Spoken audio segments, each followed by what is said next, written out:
kang tinggal lebu suwarga kuwi kabeh dilakoni mergo kita manungsa aja nganti lali karo sang ilahi amarga mendika sing nyiptake langit lan bumi ojo doget sulo ya ora duwe bondo mergo kabeh diatur karo sing ning dhuwur kono alhamdulillah itu kabeh diparingi waras asih semangat katakan ora tatas-tatas mangsa kabeh sing ning dunya bakalan padha mati sampeyan menika kudu eling sang ilahi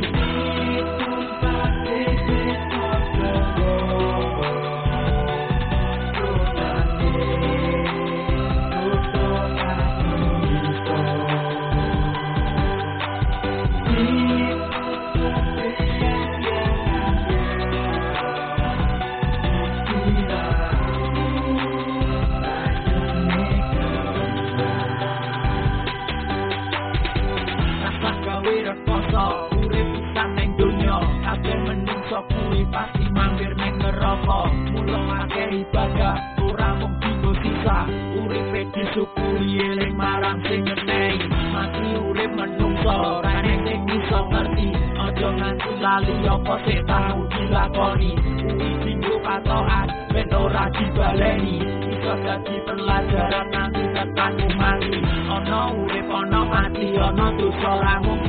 kowe kabeh padha ngerti mula kowe do ngelingi marang Gusti sing ngenehi kabeh isi donya iki oke ana lek salat aja nganti padha lali